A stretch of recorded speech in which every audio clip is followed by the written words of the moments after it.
8 Plus, which is, honestly, it feels pretty similar to the version that we were already used to, but there are a few key differences. Obviously, it does feature a glass covering on the front and the back. The back is to allow wireless charging. I don't see one of the power mats available here, but that doesn't really matter because you're not going to be able to buy one until next year anyway. But if you've used the iPhone 7 Plus, you really know what to expect. There are a couple differences though. I'm told it's a little heavier and a little thicker than the 7 Plus, which feels about right. There's a bit of extra density to this, which can be a little tricky, honestly, because the 7 Plus was a bit of a handful at times. This is, by the way, bigger than the iPhone 10, so this does kind of reign supreme as Apple's biggest phone. You do have some decent-sized bezels. We're having issues with focus, but you do have those bezels running around the top, bottom, and the sides of this 5.5-inch Retina display, but the Retina display has been updated.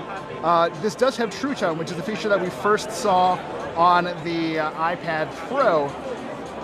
Basically what we've got there, it has a ambient light sensor that helps you figure out what the lighting situation you're currently in is like, and then you can use True Tone to kind of make it warmer or cooler automatically depending on where you are. So it's a nice touch that we're getting from the iPad Pro. It's kind of long overdue. I'm a little disappointed that neither the iPhone 8s nor the iPhone 10 has the ProMotion, that 120 hertz refresh rate that we got on the iPhone, excuse me, the iPad Pro 10.2. But very familiar looking device. It does have an updated dual camera with two 12 megapixel sensors. Let's try out, so I did this with the iPhone 10, or at least I attempted to, but we should have a little more luck now if we try to play with this portrait lighting feature. So let's grab someone's face. We've got one right there. So portrait mode, if you're familiar, is a feature that launched after the iPhone 7 Plus. It's available as a beta for a long time, but then you could get it as an update. This is sort of an extension of that lets you play with light. So this is a standard photo. This is the sort of default look. I don't know if you saw that at the bottom. That was the iPhone, or excuse me, that was natural lighting. But we sort of head over. It tweaks the facial lighting a little bit depending on where we go. It's got a bit more emphasis on the face, the sort of facial contours. And then if we kind of go even further, what it does is it actually isolates the head and blacks out everything in the background completely, which is actually very cool. This is a feature you're going to be able to use across all of the new iPhones. And it does work surprisingly well. Again, this is, in fairness, a canned display that Apple provided. These photos were on the device to start with, but the effects are still pretty impressive.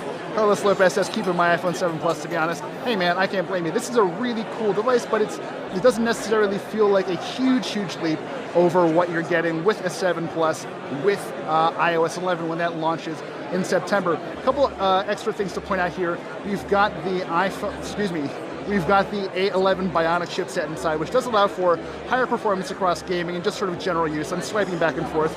And this always generally feels pretty fast, so this might not be the best indicator, but we've got a pretty slick AR demo here. I wonder if we can get this going right now for you. Oh, so we've got, someone is asking, is it the same weight? No, it's not the same weight. It's a little bit heavier than the iPhone 7 Plus. I would say, however, it is an upgrade from the iPhone 6s. If you've been sort of sitting on your upgrade for a while, this is probably the time to do it. So we're running an AR application here. It's looking for a flat surface, and there we go. So this is the power of the A11 Bionic chipset. This is we're looking at people sort of milling around the hands-on area, but we've dropped this really insane-looking night guy right here, and we're gonna get, oh, yeah, we've got some sweet robot bird come in and try and take it out. And as I'm holding this and looking at it, the performance is incredible. It's very crisp, very clear.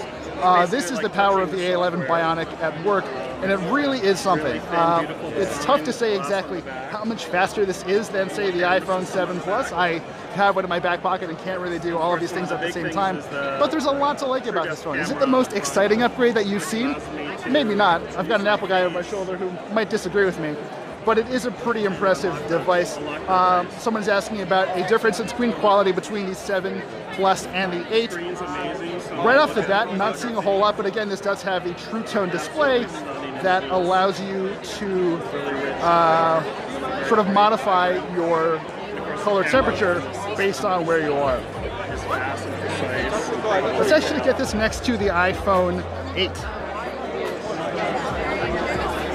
So these are the two devices. As you can see, the size differential between the 8 and the 8 Plus is more or less exactly what it was with the 7 and the 7 Plus. They're a little bit heavier, they're a little bit thicker or so I'm told, but the difference is mostly negligible. We've got the black models here.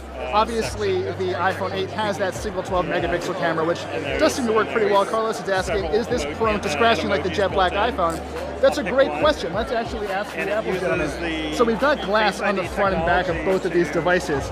Is scratching a concern, or is this going to be a bit more durable than what we saw with that jet black finish? It's the hardest glass ever in a smartphone, so it should be an issue. So in case you missed that, Apple says they've used on the 8 Plus and the iPhone 10 that it is the toughest glass you'll find on a smartphone. So with any luck, it should resist these scratching issues that we did see with that jet black iPhone 7. But yeah, it's a modest upgrade in a lot of ways. It's very fast. It does kind of feel like a 7S and a 7S Plus in a way, but that was sort of to be expected. The iPhone 10 did suck a lot of air out of the room, but these are really impressive little devices. They're probably fair to say the best iPhones you'll be able to get until the 10 comes out. And if you've been sitting, excuse me, if you've been sitting on that upgrade for a long time, which I know a lot of you have been, this is actually going to be a pretty solid way to go. Anyway, I'm going to wander around and try and find some more sweet phones to show off. I'm Chris Velasco with Engadget. This has been our live hands-on with the iPhone 8 and 8 Plus. Thank you for watching, and hey, we'll see you a little bit later.